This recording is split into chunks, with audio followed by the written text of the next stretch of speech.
Hello बच्चों, welcome to Pathak classes. My name is Manoj Pathak. How are you all? Hope you all are doing good. Okay, अच्छा देखिए, आज का जो हम टॉपिक करने वाले हैं इसका नाम है एंगुलर प्रोजेक्शन। ठीक है, ये 11th क्लास का टॉपिक है। अच्छा, आज का जो टॉपिक है इसमें मैं न्यूमेरिकल्स वगैरह आपको नहीं समझाऊंगा, सिर्फ बेसिकली इसके डेरिवेशन और कॉन्सेप्ट्स आपको समझाऊंगा। न्यूमेरिकल्स के लिए आपको दूसरे वीडियोस मिल जाएंगे।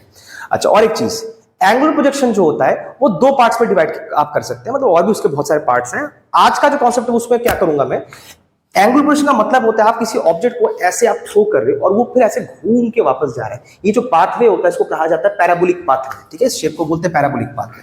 तो आप जब इसको थ्रो कर रहे हो with some initial speed making an angle theta with the horizontal, तो आप कहां से थ्रो कर रहे हो? ग्राउंड से थ्रो कर रहे हो, है ना। ग्राउंड से थ्रो कर रहे हो, ग्राउंड पे ही वापस आ जाएगा। एक कॉन्सेप्ट आपका ऐसा भी हो सकता है कि आप किसी ऊंची जगह से किसी बिल्डिंग से थ्रो कर रहे हो, वो भी हो सकता है, लेकिन वो वाला कॉन्सेप्ट आज हम नहीं पढ़ेंगे। हम सब पढ़ेंगे सिर्फ फ्रॉम ग्राउंड। आज जो हम पढ़ेंगे वो सिर्फ फ्रॉम ग्राउंड वाला कॉन्सेप्ट पढ़ेंगे। अच्छा, सवाल ये आता है कि आप थ्रो किसको करते हो? एक ऑब्जेक्ट को करते हो, तो जिस ऑब्जेक्ट को आप थ्रो करते हो ऐसे, उस ऑब्जेक्ट को कहा जाता है प्रोजेक्टाइल। ठीक है, प्रोजेक्टाइल, जिसको आप ऐसे एंगुलरली प्रोजेक्ट करते हो और ऐसे घूम के पैराबोलिक पाथवे फॉलो करके वो जाके गिरता है दूसरी साइड पे। तो प्रोजेक्टाइल को आप कैसे डिफाइन कर सकते हो? It is the name given to an object which is thrown at an angle with the horizontal with some initial speed, जो कि आपका क्या है? u है, आपने u से थ्रो किया था, and is allowed to move freely under the influence of gravity alone। इसका मतलब है आपने उसको ऐसे थ्रो कर दिया और फिर आपने उस पर छेड़छाड़ नहीं की, आपने छोड़ दिया कि वो अपने आप ग्रेविटी उसको खींच के नीचे लेके आ जाएगी। ठीक है, you are allowing it the projectile to move freely and is allowed to fall freely only under the influence of gravity alone, क्योंकि आप अपनी तरफ से कोई छेड़छाड़ तो कर नहीं रहे। ये आपका होता है प्रोजेक्टाइल का डेफिनेशन। इसको लिख लीजिए। अच्छा देखिए, अब आज का जो टॉपिक है उसको समझने के लिए ना जल्दी से फटाफट रैप अप करते हैं। कुछ बेसिक चीजें आपको पहले जानना बहुत जरूरी है, क्योंकि उसी के ऊपर आधारित है आज का पूरा टॉपिक। देखिए, आपने मोशन के 3 इक्वेशंस पढ़े होंगे क्लास 9 में, है ना। लोअर क्लासेस में आपने पढ़ा होगा v is equal to u plus at, s is equal to ut plus half at square, v square minus u square is equal to 2as। ये होता है ना। अब देखिए, आप जब बचपन में ये सब चीजें पढ़ते थे, आप आमतौर पे वन डायमेंशन में ही सारा काम करते थे, हॉरिजॉन्टल पे या तो वर्टिकल पे। राइट नाउ आप जब इसको ऐसे थ्रो कर रहे हो एंगुलर पोजीशन, तो इसमें हो क्या रहा है? देखिए, यहाँ पे एक्स एक्सिस भी है, एक वाई एक्सिस भी है, एक्स एक्सिस भी है, तो बेसिकली ये काम 2 डायमेंशन में चल रहा है। तो आपको सारी इक्वेशंस को ना 2 डायमेंशन में स्टडी करना पड़ेगा। मतलब इक्वेशंस के 2 फॉर्मेट हो सकते हैं, एक एक्स एक्सिस में हॉरिजॉन्टल में, एक वर्टिकली वाई एक्सिस में। तो अगर आप मान लीजिए हॉरिजॉन्टली देखें और वर्टिकली देखें, तो आपकी इक्वेशंस के 2 रूप हो सकते हैं, 2 फॉर्मेट हो सकता है। ये जो आपका फॉर्मूला था v is equal to u plus at, इसको आप लिख सकते हैं vx ux ax। Time is a scalar quantity, उसका डायरेक्शन थोड़ी होता है। और अगर आप इसको वर्टिकल में चेक करेंगे तो क्या लिखेंगे? vy is equal to uy plus ayt। Okay, ये आपका पहला इक्वेशन क्या है? इसके 2 फॉर्मेट, हॉरिजॉन्टल में ऐसे, वर्टिकल में ऐसे। अगर हॉरिजॉन्टल में बात करेंगे तो ये करेंगे, वर्टिकल में करेंगे तो ये वाला करेंगे। अच्छा, फिर आपका इक्वेशन आता है s is equal to ut plus half at square. अच्छा, अब देखिए, मान लीजिए आपके नंबर लाइन में आपका इनिशियल पोजीशन ये है, आपका बॉडी मूव करके यहां तक चला गया, तो ये आपका क्या है? डिस्प्लेसमेंट। देखिए, ये आपका ओरिजिन था, आपने पहले इसको इनिशियल पॉइंट माना। जरूरी थोड़ी कि हमेशा यहीं से स्टार्ट होएगा, वो तो बीच में यहां से भी स्टार्ट हो सकता है और फिर मूव करके यहां पे चला जाए, तो ये आपका डिस्प्लेसमेंट हो जाएगा। इस डिस्प्लेसमेंट को आप कैसे निकालोगे? इस पूरे वैल्यू में से x से अगर आप x नॉट को सब्ट्रैक्ट कर देते हो तो आपको s मिल जाएगा। मतलब s को आप ऐसे लिख सकते हो x माइनस एक्स नॉट। आमतौर पे ये x नॉट जो होता है वो 0 ही होता है, क्योंकि ऑरिजिन से बात करते हैं, लेकिन जरूरी नहीं कि हमेशा वो x नॉट 0 होगा, क्योंकि अगर आप थोड़ा आगे से स्टार्ट कर रहे हैं तो x नॉट शायद 0 ना भी हो, उसकी कोई कोऑर्डिनेट आपको मिल जाए, कोई एब्सिस आपको मिल जाए। उसी तरह अगर आप उसको यहां पे स्टडी करोगे तो आप इसको लिख सकते हो y माइनस वाई नॉट। अच्छा, और यहां पे आपको सारा x लगाना पड़ेगा, ux और ax।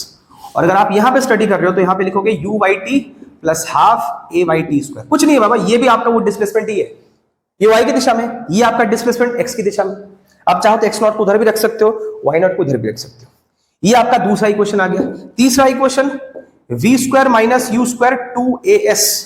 अब देखिए इसको आप x लिख दीजिए, x लिख दीजिए, यहां पे भी x लिख दीजिए, और इस s को लिख दीजिए x माइनस एक्स नॉट, अभी तो लिखवाया था। उसी तरह यहां पे आप लिख सकते हैं v square minus u square 2as, s को लिख दीजिए y माइनस वाई नॉट, यहां पे y, यहां पे y, यहां पे y। ठीक है, ये आपके तीन इक्वेशंस हैं हॉरिजॉन्टल और वर्टिकल में, जिसको हमें यूज करना है। अच्छा, इसको नोट डाउन कर लीजिए। इसके साथ साथ कुछ और चीजें भी आपको ध्यान में रखनी पड़ेगी। क्या? ये जो हम टॉपिक करने वाले हैं, इसके अंदर हम कुछ चीजों को नेग्लेक्ट करेंगे। देखिए हम जो भी यहाँ पे कर रही है थियोरेटिकल फिजिक्स है, अप्लाइड फिजिक्स नहीं है कि यहाँ पे हर चीज को आपको you have to take into account. कुछ चीजें होती है उनको अवॉइड करना होता है, अदरवाइज आपकी इक्वेशंस को निकालना बहुत डिफिकल्ट हो जाता है। उसमें से जैसे एक चीज है आपको जो अवॉइड करना है, वो है एयर फ्रिक्शन। एयर फ्रिक्शन को आपको अवॉइड करना है, ठीक है, क्योंकि अगर आप ऐसे मूव कर रहे हो, ऑब्जेक्ट को ऐसे थ्रो कर रहे हो, तो एयर फ्रिक्शन क्या करेगा, उसको पीछे की तरफ खींचेगा, है ना, उसको धक्का मारेगा, तो आपको फ्रिक्शनल फोर्स को भी इंट्रोड्यूस करना पड़ेगा। आपकी इक्वेशंस जो है वो कॉम्प्लिकेट हो जाएंगे। तो इस चीज को आपको अवॉइड करना है आज के टॉपिक के अंदर। अच्छा, एक तो ये आपको पॉइंट टू रिमेंबर में आप रख दीजिए कि इस चीज को ध्यान में रखना है कि एयर फ्रिक्शन को अवॉइड करना है। दूसरी बात, देखिए आप जब ऑब्जेक्ट को थ्रो कर रहे हो, ऑब्जेक्ट जैसे ऐसे जा रहा है, कोई एक पॉइंट ले लीजिए, या तो ये वाला पॉइंट, या तो ये वाला पॉइंट, या तो ये वाला पॉइंट, या तो ये वाला पॉइंट, कोई सा भी एक पॉइंट ले लीजिए। जब आप इसको ऐसे स्टडी करें, मान ले ऐसे जा रहे हैं इस पॉइंट पे, अब इस वेलोसिटी के दो कंपोनेंट है vx और vy, आपको रिजोल्यूशन आता होगा, है ना। अगर यहाँ पे कोई एंगल हो रहा है बीटा, तो ये कहलाएगा v cos बीटा और ये कहलाएगा v sin beta, resolution of vector के अकॉर्डिंगली। अब देखिए आपका जो हॉरिजॉन्टल वेलोसिटी होता है ना, आपने स्टार्ट यहाँ पे देखिए शुरू में आपने इसको u से थ्रो किया था। अब एक चीज देखिए, आपका जो हॉरिजॉन्टल वेलोसिटी होता है ना, वो आमतौर पे कभी नहीं बदलता। क्यों? क्योंकि देखिए आपके वेलोसिटी के दो कंपोनेंट हैं, एक वर्टिकल एक हॉरिजॉन्टल, ठीक है। अब देखिए ग्रेविटी जो होती है, ग्रेविटी आपका एक्सेलरेशन है यहाँ पे, ठीक है ना, क्योंकि आप यहाँ पे जो एक्सेलरेशन काम कर रहा है वो ग्रेविटी कर रहा है, एक्सेलरेशन ड्यू टू ग्रेविटी, जिसको हम स्मॉल जी बोलते हैं। अब देखिए स्मॉल जी वर्टिकली काम करता है, तो अगर वो वर्टिकली काम करता है तो वो वर्टिकल कंपोनेंट पे काम करेगा, हॉरिजॉन्टल कंपोनेंट पे काम नहीं करेगा। जी जो है आपका ग्रेविटी जो है वो नीचे की तरफ लगता है, मतलब वर्टिकल एक्सिस में लगता है, वाई एक्सिस में। तो वो क्या करेगा, आपके सिर्फ वी वाई वाला जो कंपोनेंट है सिर्फ उसी को अफेक्ट करेगा, वी एक्स वाले को कभी करेगा ही नहीं। उसका मतलब आपका जो ए वाई है और ए एक्स, अगर इसको देखें तो ए एक्स जो होगा वो आपका जीरो होगा, क्योंकि आपका जो एक्सेलरेशन ड्यू टू ग्रेविटी, मतलब ग्रेविटी जो है आपका जो हॉरिजॉन्टल कंपोनेंट है वेलोसिटी का, उसको बदलेगा नहीं। मतलब हॉरिजॉन्टल दिशा में आपका जो vx है वो आपका कभी बदलेगा नहीं। अगर वेलोसिटी आपका ना बदले तो आपका एक्सेलरेशन क्या होता है, जीरो होता है। उसका मतलब आपका ax क्या आएगा, जीरो आएगा। लेकिन ग्रेविटी जो है आपके वर्टिकल कंपोनेंट ऑफ वेलोसिटी को वो बदलेगा, इफेक्ट करेगा। उसके चलते आपका जो एक्सेलरेशन है वो भी आपका इंट्रोड्यूस होएगा, मतलब ay आपका जीरो नहीं होगा, ay की कुछ वैल्यू होगी। अब क्या वैल्यू होएगा, देखिए अगर आप ऑब्जेक्ट को ऊपर की तरफ थ्रो कर रहे हैं, मतलब आप अगेंस्ट ग्रेविटी जा रहे हैं, तो आपको एक्सेलरेशन ड्यू टू ग्रेविटी को लेना है माइनस जी। और अगर आपका ऑब्जेक्ट ऊपर से नीचे आ रहा है, फ्री फॉल कर रहा है, आप ऐसे थ्रो नहीं कर रहे, वो फ्री फॉल कर रहा है, तो आपका जो ए वाई होएगा वो आपका होएगा प्लस जी, क्योंकि आप ग्रेविटी की तरफ जा रहे हैं। तो ये बेसिक चीजें आपको ध्यान रखनी है। क्या क्या? कि आपका ए एक्स जो है वो हमेशा जीरो होगा, क्योंकि आपका ग्रेविटी जो है वेलोसिटी के हॉरिजॉन्टल कंपोनेंट में कोई चेंज नहीं ला पाता, क्योंकि ग्रेविटी वर्टिकल कंपोनेंट में काम करता है, हॉरिजॉन्टल वाले में क्यों काम करेगा। और वर्टिकल कंपोनेंट को वो चेंज करता है, उसके चलते आपका जो ए वाई होता है वो तो या तो प्लस जी होगा या तो माइनस जी, डिपेंडिंग अपॉन ऊपर से नीचे आ रहा है कि नीचे से ऊपर जा रहा है। नीचे से अगर ऊपर जाए तो माइनस जी, ऊपर से नीचे आए तो प्लस जी, ठीक है। देखिए ये आपका जो होता है ना स्मॉल जी का, ये natural and basic sign convention होता है। कभी कभार कुछ कुछ सिचुएशंस ऐसे आते हैं जहां पे हमें इन साइन कन्वेंशन को उल्टा भी करना पड़ता है, उल्टा भी करना पड़ता है। नीचे से ऊपर जाने को कभी बार हम प्लस जी ले लेते हैं, ऊपर से नीचे आने को माइनस जी ले लेते हैं। वो डिफरेंट डिफरेंट सिचुएशंस आते हैं, ठीक है। राइट नाउ ऐसी कोई इमरजेंसी नहीं है कि हमें उन साइन कन्वेंशंस को, ऊटपटांग जो साइन कन्वेंशन उसको लेना पड़े, तो अभी लेने की जरूरत नहीं है। Right now these sign conventions are okay and you can use it properly, okay. तो उसी पे हम मेंटेन करते हैं। इसको पहले नोट डाउन कर लीजिए जल्दी से फटाफट।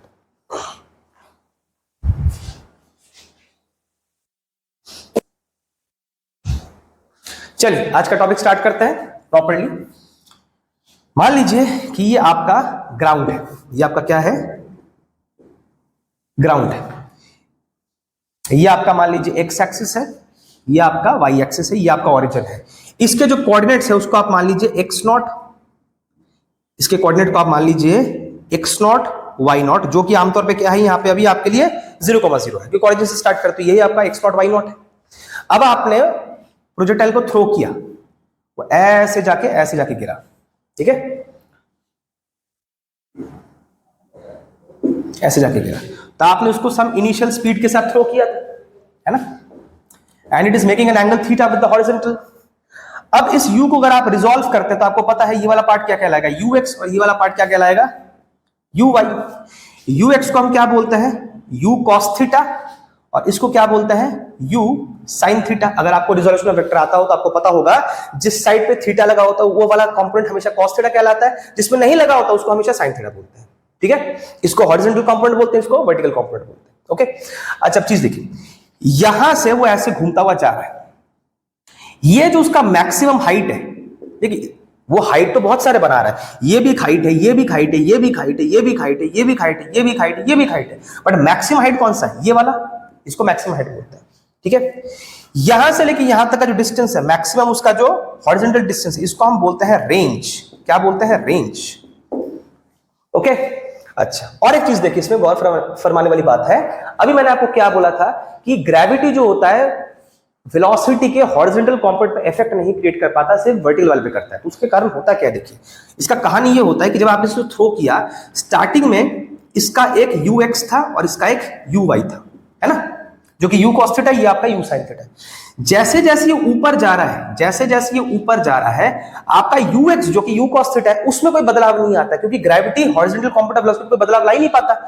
लेकिन आपका जो uy है, आपका जो uy है वो धीरे धीरे छोटा होने लगता है, क्योंकि आप जितना ऊपर की तरफ जाते हो ग्रेविटी आपको नीचे की तरफ खींच रही है, तो आपकी वेलोसिटी क्या हो जाएगी, धीरे धीरे कम होने लगेगी। लेकिन वेलोसिटी का वर्टिकल वाला जो कंपोनेंट है वो कम होता है, हॉरिजॉन्टल वाले पे कोई फर्क नहीं पड़ता, क्योंकि हॉरिजॉन्टल वाले पे ग्रेविटी काम ही नहीं कर पाता। तो आपका uy जो है धीरे धीरे छोटा होने लगता है, uy जो है धीरे धीरे छोटा होने लगता है, लेकिन आपका जो ux है उस पर कोई असर नहीं पड़ता। जब बिल्कुल आप टॉप तक पहुंच जाते हो, आपका जो uy है वो पूरा 0 हो जाता है, uy आपका पूरा 0 हो जाता है, ले देके आपका सिर्फ ux ही रह जाता है, जो कि क्या है, u cos थीटा है। फिर जैसे ही आप नीचे उतरना शुरू कर देते हो, फिर आपका वही सेम लॉजिक, ux आपका सेम ही रहता है, uy अब धीरे धीरे बढ़ना शुरू कर रहा है, क्योंकि आप ग्रेविटी की तरफ जा रहे हो, तो अभी वर्टिकल कंपोनेंट आपका बढ़ना शुरू कर देता है ना। जब ऊपर से नीचे आते स्पीड बढ़ जाती है, तो वर्टिकल कंपोनेंट जो है वो धीरे धीरे बढ़ने लग जाता है, लेकिन ux वैसा ही है, जैसे शुरू में था एंड तक वैसे ही रह जाता है। फिर जैसे यहां पे आया, uy थोड़ा और बढ़ गया, ux में कोई असर नहीं पड़ रहा, ये थोड़ा नीचे आया और बढ़ गया, यहां तक पहुंचा, ये और बढ़ गया। देखा जाए तो जब यहां तक वो पहुंचा, ग्राउंड लेवल तक पहुंचा, उसकी वैल्यू uy की वही है जो यहां पे था, बस ये इधर के साइड था, ये इधर के साइड था, ठीक है। इस लेवल पे उसका uy जो आएगा, इस लेवल पे उसका uy सेम आएगा, बस ये इधर के साइड, इधर के साइड है। मतलब पूरे प्रोसेस में आपका uy जो है जब इधर से नीचे से ऊपर जा रहा है, वो धीरे धीरे डिक्रीज करता हुआ जा रहा है, uy जो है वो डिक्रीज करता हुआ जा रहा है। टॉप पे पहुंच गया तो यहां पे जाके आपका uy 0 हो जाता है, फिर जब ऊपर से नीचे आता है तो आपका uy फिर इंक्रीज करने लग जाता है। लेकिन आपका जो ux है वो आपका फिक्स रहता है, वो इधर से लेके यहां तक पूरा फिक्स रहता है, उसमें कोई बदलाव नहीं आता, क्योंकि ग्रेविटी वर्टिकल कंपोनेंट को बदल सकता है, वेलोसिटी के हॉरिजॉन्टल कंपोनेंट को नहीं बदल सकता, ठीक है। इस कॉन्सेप्ट को आपने समझा, चलिए इसको लिख लीजिए। ये कुछ बेसिक चीज है जो आपको जानना बहुत जरूरी है, अदरवाइज मैं आगे का काम आपको नहीं समझा पाऊंगा। अच्छा देखिए, और एक चीज है, जब टॉप में चला जाता है तो वहां पे आपका वर्टिकल कंपोनेंट वेलोसिटी का क्या हो जाता है, 0। अभी मैंने बोला तो सिर्फ हॉरिजॉन्टल रह जाता है। इस चीज को समझने के लिए एक एग्जांपल आपको मैं देता हूं। आपने कभी देखा होगा जब आप बैडमिंटन खेलते हो ऐसे, ठीक है, तो आपका जो वो जो कॉक होता है ना, ये जो आपका कॉक होता है, जो फेदर होता है आपका, आपने कभी देखा होगा जब आप इसको ऐसे थ्रो करते हो तो ये जब टॉप में पहुंच जाता है, बिल्कुल इस जगह पे पहुंच जाता है, तो उसका मुंह हमेशा जब इस पॉइंट पे पहुंच जाता है तो उसका मुंह हमेशा या तो इधर के साइड होता है या तो इधर के साइड होता है। मतलब उसका मुंह या तो ऐसे रहता है या तो उसका मुंह ऐसे रहता है, वो कभी भी वर्टिकल ऐसे नहीं रहता। उसका रीजन क्या होता है, कभी बार ये क्वेश्चन आता है कि बिल्कुल जब टॉप पे पहुंच जाता है प्रोजेक्टाइल, जो कि आपका एक फेदर होता है, कॉक होता है बैडमिंटन में, तो उसका मुंह हमेशा ऐसे क्यों रहता है, हॉरिजॉन्टल अलाइन क्यों होता है, या तो ऐसे या तो ऐसे, ऐसा क्यों होता है? उसका रीजन ये है कि जब टॉप पोजीशन में पहुंच जाता है उसका वर्टिकल कंपोनेंट 0 हो जाता है वेलोसिटी का, वहां पे सिर्फ हॉरिजॉन्टल कंपोनेंट ही एग्जिस्ट करता है, वहां पे है ही नहीं वर्टिकल कंपोनेंट, तो वर्टिकल कंपोनेंट वहां पे ना होने के कारण उसका अलाइनमेंट हॉरिजॉन्टल कंपोनेंट के कारण बिल्कुल हॉरिजॉन्टली रहता है। इधर से उधर जा रहा है ऐसे हो रहा है, जब इधर से उधर जा रहा है ऐसे हो रहा है। ठीक है, एक एप्लीकेशन बेस्ड क्वेश्चन से कभी कभार आ जाता है कि टॉप क्वेश्चन पे आपका जो फेदर जो है उसका डायरेक्शन अलाइनमेंट हमेशा हॉरिजॉन्टल क्यों होता है, तो आप बोलोगे कि वहां पे वर्टिकल कंपोनेंट एग्जिस्ट ही नहीं करता, सिर्फ हॉरिजॉन्टल करता है, तो उसका मुंह हमेशा हॉरिजॉन्टल करता है। ओके, चलिए इसको मिटा देते हैं, आगे का काम शुरू करते हैं। देखिए इसमें आपको निकालना क्या है, बेसिकली इसमें आपको इस प्रोजेक्टाइल का पाथवे निकालना है। पाथवे माने इसकी ट्रैजेक्टरी, इसका जो लोकस, ये जो पूरा पाथवे फॉलो करके जा रहा है जो कि एक पैराबोलिक पाथवे है, ये निकालना है और आपको प्रूव भी करना पड़ेगा कि पैराबोलिक पाथवे है या नहीं है। फिर हम इसका हाइट निकालेंगे, रेंज निकालेंगे, यहां से यहां तक टोटल आने में उसका कितना टाइम लगा वो भी हम निकालेंगे, जिसको हम टाइम ऑफ फ्लाइट बोलते हैं। ये सारा कुछ निकालेंगे, फिर इनके बीच में कुछ इंटर रिलेशंस भी निकालेंगे, कुछ इंपॉर्टेंट पॉइंट्स भी बताएंगे जो कि आज के पूरे डिस्कशन में हम कवर करने वाले हैं। चलिए सबसे पहले हम करते हैं मोशन। ठीक है, सबसे पहले हम करते हैं मोशन ऑफ प्रोजेक्टाइल। देखिए मोशन को स्टडी करने के लिए आपको इसको दो पार्ट्स में इसको विभक्त करना पड़ेगा, डिवाइड करना पड़ेगा इस टॉपिक को। कैसे? क्योंकि यहां पे एक्स एक्सिस भी है, वाई एक्सिस भी है, 2 डायमेंशन में हो रहा है ना। तो पहले हम करेंगे मोशन अलोंग एक्स एक्सिस। ठीक है, अच्छा अभी मैंने आपको कई सारे इक्वेशंस लिखवाए थे, देखिए उनमें से जो s is equal to ut plus half at square वाला जो इक्वेशन होता है, जो कि हॉरिजॉन्टल में कहलाता है x minus x not is equal to uxt plus half axt square, और वर्टिकल में y minus y not is equal to uyt plus half ayt square. ये जो इक्वेशन था सेकंड वाला इक्वेशन मोशन का, वो ज्यादातर यूज होता है इन टॉपिक्स के अंदर। ठीक है, तो हम क्या करेंगे, पहले वो वाला इक्वेशन यूज करेंगे, x minus x not uxt plus half axt square, ये वाला टॉपिक यूज करेंगे फॉर्मूला। ठीक है, अब देखिए एक्स नॉट आपका यहाँ पे क्या है, हमेशा एक्स नॉट जीरो नहीं होता, लेकिन फिलहाल आप ओरिजिन से स्टार्ट करो तो आपका एक्स नॉट क्या आएगा, जीरो आएगा। तो आप क्या करते हो, यहाँ पे इसको जीरो लिख दो। ठीक है, और मान लो आपका प्रोजेक्टाइल जो है अभी किसी पर्टिकुलर पॉइंट पे है, किसी पर्टिकुलर पॉइंट P पे है, और यहां पे इसकी वेलोसिटी है, यहां पे इसकी वेलोसिटी है v। ठीक है, ये इसका vx, ये इसका vy, और यहां पे इसका एंगल बन रहा है बीटा। एक चीज का ध्यान देखिए, जो आपका vx है ना, ये आपका ux ही है, क्योंकि ux कभी बदला नहीं था, ये ux तो आगे जाके कंटिन्यू हो रहा, तो ये vx और ux आपका सेम ही है। लेकिन आपका vy और uy वो सेम नहीं है, क्योंकि uy आपका धीरे धीरे कम होता जा रहा है, तो ये जो vy है ये ui से थोड़ा छोटा है, और uy इस vy से थोड़ा बड़ा है। ठीक है, लेकिन vx और ux एक ही चीज है, तो वो तो बदलता नहीं है। अच्छा, ये आपने इक्वेशन लिखा, अब देखिए आपको इसमें पुट क्या करना है, एक्स नॉट जो है उसको आप ले लीजिए जीरो, क्योंकि आप ऑरिजिन से स्टार्ट करा रहे हैं। यू एक्स को आप क्या लिखेंगे, यू कॉस थीटा। अच्छा, अभी मैंने आपको क्या बोला था कि ए एक्स जो होता है वो जीरो होता है, उस चीज को दिमाग में बिठा लीजिए, ए एक्स हमेशा जीरो होता है, ए वाई या तो प्लस स्मॉल जी या तो माइनस स्मॉल जी। अच्छा, टी को आप टी ही रख लीजिए, कोई नहीं। अब यहां पे डाल दीजिए कि क्या बन जाएगा, ये एक्स हो गया, ये आपका हो गया u cos थीटा, ये हो गया t, और यहां पे x जीरो होने के कारण ये पूरा का पूरा गायब हो गया। अब इस पूरे पार्ट को नीचे लेके आ जाइए, तो ये क्या हो जाएगा आपका x upon u cos theta. ये टाइम आ गया, माने ये जो पॉइंट था, मान लीजिए इसका कोऑर्डिनेट कुछ x, y है, उसका मतलब है इधर से आपका डिस्टेंस x है और इधर से आपका डिस्टेंस y है। तो इस पॉइंट पे t जो है वो आपका क्या आया, x by you cos theta. अगर मैं हॉरिजॉन्टल डायरेक्शन इसको स्टडी करूं, अब अगर मैं इसी चीज को वर्टिकल दिशा में स्टडी करूं, मोशन अलोंग वाई डायरेक्शन, तो क्या सीन बनेगा, उसी पॉइंट पे देखिए, तो आपको क्या लिखना है, y minus y not is equal to u y t plus half a y t square. ठीक है, अभी आप वर्टिकल पे कर रहे हो ना, तो s is equal to u t plus half t square का वो वाला इक्वेशन यूज करो जो कि वर्टिकल अलाइनमेंट के लिए यूज होता है, ऐसे। अब आपको क्या करना है, देखिए इस y नॉट को आप पुट कर दीजिए जीरो, uy को आप लिख लीजिए u sin थीटा, t को t ही रख दे दीजिए। अच्छा, ay को आप क्या लेंगे, देखिए ay को क्या लेंगे, अभी पार्टिकल यहां पे है, ऊपर की तरफ जाने की टेंडेंसी है, अगर बॉडी ऊपर की तरफ जाने की टेंडेंसी है तो uy क्या आएगा, अगेंस्ट ग्रेविटी काम कर रहा है, तो ay क्या आएगा आपका माइनस जी, तो आपको इसको क्या लेना है, माइनस जी टी स्क्वायर। अब एक चीज को देखिए, हम इस चीज को जब स्टडी कर रहे हैं, हम उसी टाइमलाइन पे स्टडी कर रहे हैं, उसी टाइम इंस्टेंट पे स्टडी कर रहे हैं जब हमने एक्स में किया था। मतलब इस पॉइंट पे है ना, इस पॉइंट में आप इधर से स्टडी कीजिए कि इधर से स्टडी कीजिए, हॉरिजॉन्टली की वर्टिकल, टाइम तो आपका सेम ही आएगा। तो अगर आप इस पॉइंट पे स्टडी कर रहे हैं, जब हमने एक्स के अलाइनमेंट में स्टडी किया तो हमें पता चला कि यहां तक पहुंचे हुए टाइम कितना लगा, ये। तो जब हम वर्टिकली चेक करें तब भी तो हम उसी पॉइंट की बात कर रहे हैं, तो टाइम जो है वो तो सेम ही यूज होएगा, है ना, उस पॉइंट पे आप इधर से देखो कि ऐसे देखो, टाइम तो वही है, तो यही जो टाइम की वैल्यू वहां पे डाल दीजिए, तो क्या हो जाएगा, टाइम क्या था आपका x upon you cos theta, यहां पे स्क्वायर कर दीजिए, x square upon you square cos square theta, यहां से u और u आपका कट गया, तो क्या मिला, sine upon cos tan theta, और यहां पे आपको मिल रहा है x square g upon 2 you square cos square theta. ये आपका ट्रेजेक्टरी का इक्वेशन आ गया, ये आपके प्रोजेक्टाइल के ट्रेजेक्टरी का इक्वेशन आ गया। ये बहुत इंपॉर्टेंट है, ये बहुत इंपॉर्टेंट है। इस इक्वेशन को आप थोड़ा मॉडिफाई भी कर सकते हैं इन टर्म्स ऑफ रेंज। ये मैं अभी नहीं बताऊंगा, जब आपको रेंज का फॉर्मूला पता चल जाएगा उसके बाद में एंड में आपको ये बताऊंगा, ठीक है। और एक चीज, ये जो आपका इक्वेशन है, ये इक्वेशन ऑफ पैराबोला है। अगर आपको थोड़ा पैराबोला का आइडिया है तो एक्चुअली ये इक्वेशन ऑफ अ पैराबोला है। देखिए पैराबोला का इक्वेशन है कि नहीं, ये समझने का तरीका क्या है। अगर आपको कभी कोई ऐसा इक्वेशन मिलता है जहां पे सिंपल भाषा में बताऊं तो क्वाड्रेटिक इक्वेशन अगर आपको मिलता है, मतलब जहां पे आपको एक्स स्क्वायर मिलता है, एक्स मिलता है, इस टाइप अगर आपको इक्वेशन मिल जाता है, वो आमतौर पे पैराबोलिक इक्वेशन ही होता है। देखिए यहां पे आपको एक्स स्क्वायर मिल रहा है, यहां पे आपको एक्स मिल रहा है, बाकी चीजें जो कांस्टेंट है, थीटा इज कांस्टेंट, जो tan theta, u cos theta, g ये सब कुछ कांस्टेंट है, तो आपको एक्स स्क्वायर एक्स मिल रहा है, which is in the term of quadratic equation. Actually it is an quadratic equation. Quadratic equation जो होता है वो आमतौर पर पैराबोलिक इक्वेशन ही होता है। तो ये आपका पैराबोलिक इक्वेशन है। इसका मतलब क्या हुआ, ये इक्वेशन आपको समझा क्या रहा है, बात को समझिए, ये आपको समझा रहा है कि आपका जो ट्रैजेक्टरी है, इसका प्रोजेक्टाइल जो उसने पैराबोलिक पाथ में फॉलो किया।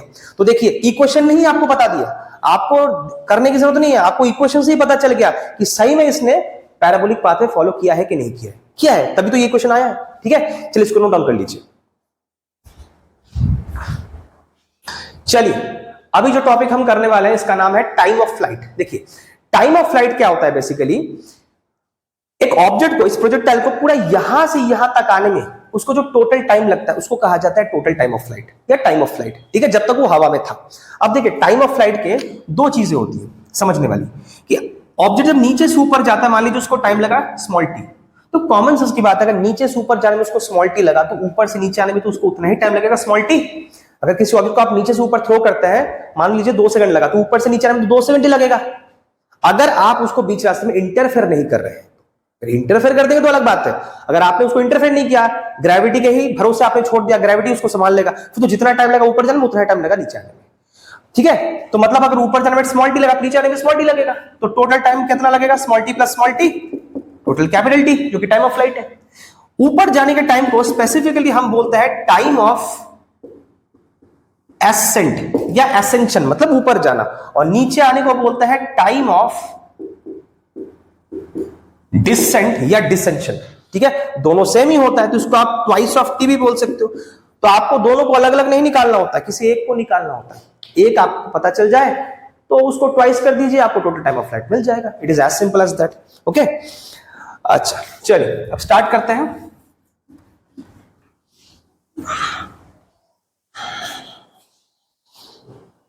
चलिए इसको स्टडी करने के लिए हम मोशन का पहला वाला जो इक्वेशन है ना, v is equal to u plus at, उसको लेंगे। अब देखिए उसमें हम कौन सा वाला पार्ट ले, हॉरिजॉन्टल वाला पार्ट कि वर्टिकल वाला पार्ट, थोड़ा दिमाग लगाइए। बॉडी को हम नीचे से ऊपर, ऊपर से आने की बात कर रहे हैं, तो यहाँ पे वर्टिकल कॉन्सेप्ट को ज्यादा यूज करें तो वो ज्यादा प्रेफरेबल है ना। नीचे से ऊपर, ऊपर से नीचे, ये तो वर्टिकल कंपोनेंट ज्यादा प्रेफरेबल है इसके लिए, हॉरिजॉन्टल थोड़ी है, ठीक है। तो आप ये वाला इक्वेशन यूज कर लीजिए, v is equal to u plus at, बस ये vy uy ay। अच्छा देखिए आपका प्रोजेक्टाइल ग्राउंड से उठ के यहां तक पहुंचा है, मतलब मैक्सिमम हाइट तक बस पहुंचा है, बस यहां तक, मतलब टेंडेंसी अभी भी ऊपर जाने की है, बस यहां तक पहुंचा है। टाइम कितना लगा, स्मॉल टी। अब देखिए जब वो यहां तक पहुंच जाता है, इस जगह पे वर्टिकल कंपोनेंट क्या होता है वेलोसिटी का, याद करें थे मैंने आपको बोला था, वर्टिकल कंपोनेंट क्या हो जाता है, 0। सिर्फ वहां पे हॉरिजॉन्टल कंपोनेंट ही रह जाता है जो कि ux है, जो कि शुरू से यहां से ऊपर तक सेम रहता है। तो यहां पे टॉप पे जब जाएगा, टॉप में उस टॉप पोजीशन पे उसका वी क्या हो जाएगा, 0। यू वाई तो शुरू में जो आपका हुआ था, यू वाई को क्या लिखते थे आप, यू साइन थीटा। अब देखिए इस पॉइंट पे अभी भी उसकी टेंडेंसी ऊपर की तरफ ही है, अभी नीचे तो गया नहीं, ऊपर की तरफ है। अगर ऊपर की तरफ है, इस ए वाई को आपको क्या लिखना चाहिए, माइनस, मैंने बोला था ना, ए वाई या तो माइनस या तो प्लस, ऊपर की तरफ रहे तो माइनस, नीचे की तरफ रहे तो प्लस, और एक्स 0। अब उसकी बात यहां पे कर नहीं रहे, स्मॉल टी को स्मॉल टी रख दीजिए, मतलब यहां तक आने का टाइम। अच्छा इस माइनस डी टी को इधर लेके आ जाइए, टी कितना आ गया u साइन थीटा बाई जी। तो लीजिए ये आपका आ गया टाइम ऑफ एसेंशन या टाइम ऑफ डिसेंशन भी इसको कह सकते हैं, ठीक है। डिसेंशन के लिए यही टाइम लगेगा। अब अगर आपको टाइम ऑफ फ्लाइट निकालना है तो आप ट्वाइस ऑफ टी कर दीजिए, क्योंकि जितना जाने में उतना ही आने में, तो उसको ट्वाइस कर दीजिए। तो ये आपका क्या आ जाएगा 2u साइन थीटा बाई जी। लीजिए ये आपका आ गया time of flight, note down कर लीजिए।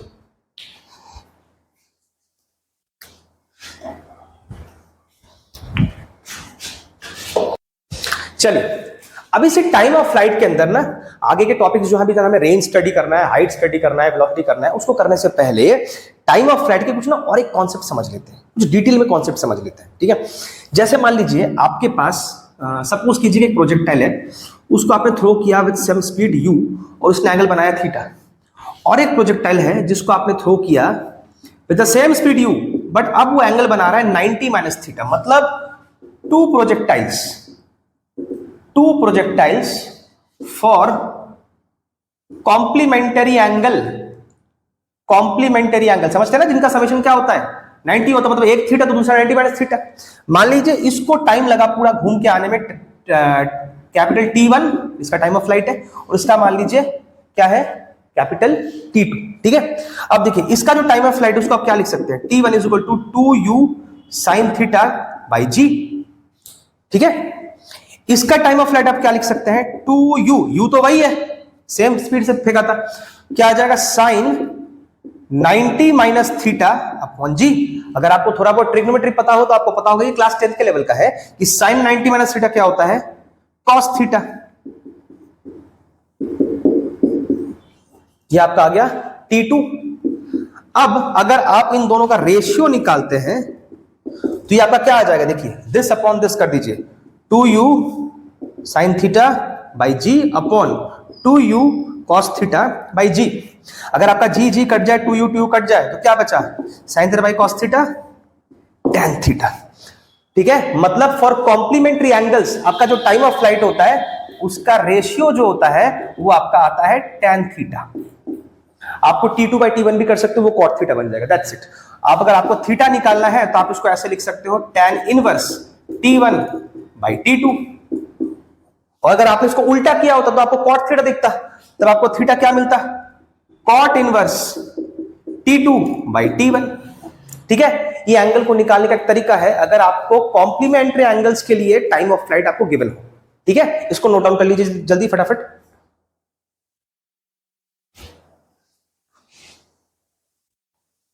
चलिए इसी के अंदर एक और एक टॉपिक पढ़ते हैं हम, कि सपोज कीजिए टाइम ऑफ फ्लाइट के अंदर ही पढ़ रहे हैं, कुछ एक्स्ट्रा चीजें हैं आपको जानना जरूरी है।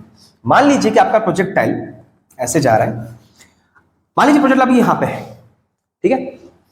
यहां से उसको यहां तक आने में मान लीजिए टाइम T1 लग रहा है, कितना लग रहा है T1 लग रहा है, और यहां से यहां तक आने में उसको टाइम लग रहा है T2, ठीक है। तो खुद देखिए अगर आप टाइम T1 और T2 को अगर ऐड करते हो तो आपको क्या मिल रहा है, टोटल टाइम ऑफ फ्लाइट नहीं मिल रहा है, T1 प्लस T2 मतलब क्या टोटल टाइम ऑफ फ्लाइट ही हो गया, है ना। यहां पे T1 T2 आपका सेम नहीं है क्योंकि तो बीच रास्ते में यहां तक अगर जाता तो वो और ये सेम होता है, ठीक है। अच्छा तो ये आपका क्या आ गया T1 plus T2 is equal to T। अच्छा मान लीजिए इस पॉइंट पे मान लीजिए उसका हाइट है h, क्या है इस पॉइंट पे मान लीजिए उसका हाइट है h, ओके। और आपका T1 प्लस T2 क्या आ रहा है कैपिटल T। तो इस पॉइंट पे अगर मैं इक्वेशन ऑफ मोशन लगाता हूं सेकंड वाला s is equal to ut plus half it square but for vertical motion, क्योंकि टाइम ऑफ फ्लाइट के लिए वर्टिकल मोशन ही ज्यादा बेहतर रहता है, प्रेफरेबल रहता है। तो आप क्या लिखेंगे y minus y not is equal to u y t plus half a y t square. इस y नॉट को लिख दीजिए 0, तो लिखने की जरूरत नहीं। इस y को लिख दीजिए h, क्योंकि आप यहां तक पहुंचे। इस u y को आप क्या लिखेंगे u साइन थीटा, और आप यहां तक अगर पहुंचे तो आपको टाइम कितना लगा T1 लगा। इस जगह पे टेंडेंसी ऊपर जाने की है तो ए वाई को क्या लेंगे माइनस जी, नीचे 2, और यहां पे क्या लिखेंगे आप T1 स्क्वायर, ठीक है। अच्छा अब एक चीज देखिए, इसको यहां पे ऐसे रख दीजिए। अब एक चीज देखिए, टोटल टाइम ऑफ फ्लाइट क्या था T1 plus T2। Total time of flight का एक फॉर्मूला भी आया था 2u साइन थीटा बाई जी।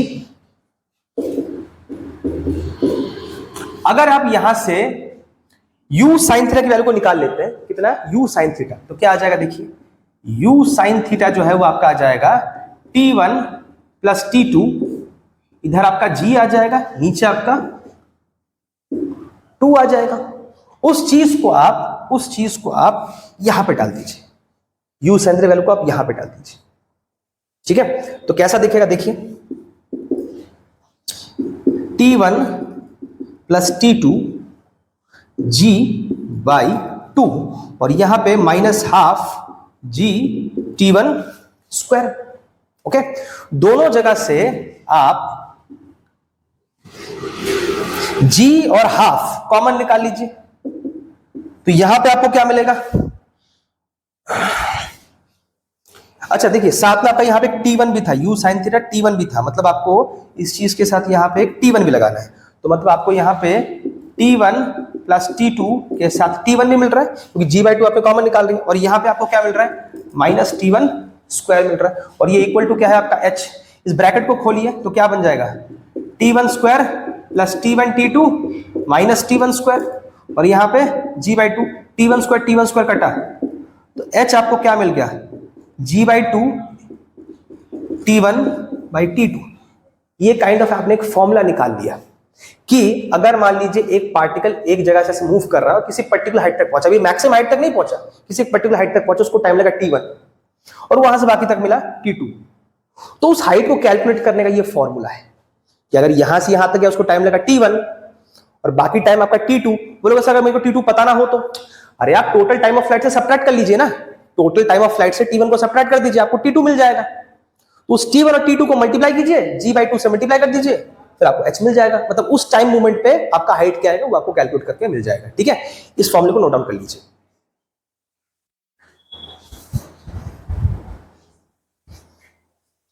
चलिए अभी जो हम टॉपिक करने वाले हैं उसका नाम है हाइट, और कौन सा height, maximum height, H max, maximum height मतलब यहां से यहां तक का, ठीक है। अच्छा देखिए इसके लिए हम कौन सा इक्वेशन यूज करेंगे, वर्टिकल की बात कर रहे हैं, हाइट वर्टिकल होता है तो आप ये वाला यूज कर लीजिए, again s equal to ut plus half it square but for vertical motion, ठीक है। अच्छा देखिए आप जब यहां तक पहुंचे, यहां तक जब पहुंचे, तो जब यहां तक पहुंचे देखिए अगर यहां से देखा जाए तो ये रेंज का आधा है, तो आपका एब्सिसा जो है r बाई 2 है, और आपका जो ऑर्डिनेट है वो आपका क्या है, h है। एक्स एक्सिस क्या आएगा, यहां से देखिए ना, टोटल आपका r था, रेंज था, उसका आधा मतलब r बाई 2, और हाइट आपका क्या है, h है, तो इस पॉइंट पे आपका y का कोऑर्डिनेट क्या है, h है।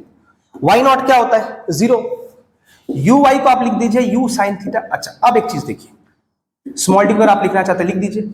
जब आप इस पॉइंट पे पहुंचे, जब आप इस पॉइंट तक पहुंचे, अभी भी आपकी टेंडेंसी थोड़ा ऊपर की तरफ ही है, आप इसको क्रॉस करके इधर के साइड नहीं आए हैं, तो आपको ay को क्या लिखना है, माइनस जी, क्योंकि ऊपर जाने की टेंडेंसी में ay क्या होता है, माइनस जी होता है, डिवाइड बाई 2 और यहाँ पे टी स्क्वायर। और एक चीज देखिए, जब आप यहाँ पे टॉप पे पहुंचे, वहां पे जो टाइम है ये क्या है, टाइम ऑफ एसेंशन है, आप बिल्कुल यहां से आधा रास्ता कवर कर चुके हैं, तो टाइम ऑफ एसेंशन है। Time of ascension time of destination same ही होता है। टाइम ऑफ एसेंशन को आप ऐसे लिख सकते हैं, देखिए टोटल टाइम ऑफ फ्लाइट क्या होता है, ट्वाइस ऑफ 2 स्मॉल टी होता है, तो स्मॉल टी क्या आ जाएगा, तो टाइम ऑफ एसेंशन को आप क्या लिख सकते हैं, T by 2, total time of flight divide by 2, यहां पे भी ऐसा ही कर दीजिए, टी बाई 2 मतलब यहां पे आपको टी स्क्वायर बाई 4 दिखेगा, क्योंकि स्मॉल टी आपका टी बाई 2 है ना। अच्छा अब याद कीजिए कि टोटल टाइम ऑफ फ्लाइट का फॉर्मूला क्या होता था, 2u साइन थीटा बाई जी होता था, तो यहां पे डाल दीजिए, टी का वैल्यू क्या आ जाएगा, 2u sine theta by g, ये 2 फॉर्मूला का आप 8 लिख दीजिए।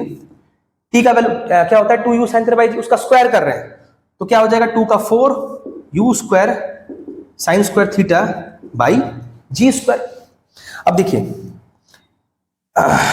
यहां से आपका 4 से ये 8 कटेगा, एक जी से एक जी कटा, यहां से आपको क्या मिल रहा है, देखिए यहां से 2 और 2 भी आपका कट गया, u और u मिला के आपको मिल रहा है u स्क्वायर, साइन और साइन मिला के आपको मिल रहा है साइन स्क्वायर थीटा बाई जी, इधर आपको क्या मिल रहा है, u स्क्वायर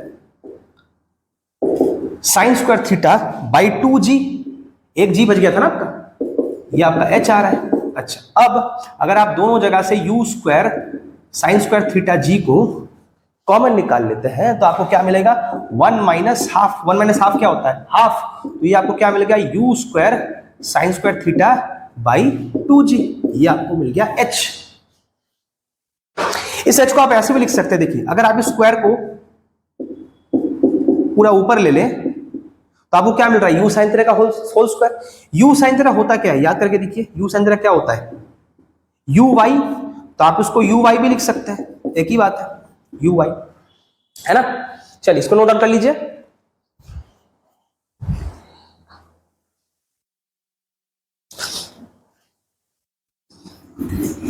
देखिए इस चीज को आप एक दूसरे पॉइंट ऑफ व्यू से भी समझा सकते हैं। ये जो आपका हाइट का फॉर्मूला था, इसको एक दूसरे पॉइंट ऑफ व्यू से भी आप समझा सकते थे। आप इस इक्वेशन से भी निकाल सकते थे, v y square minus u y square is equal to 2as। जरा जो लॉजिक होता था ना, यहाँ पे a को आपको क्या लिखना है?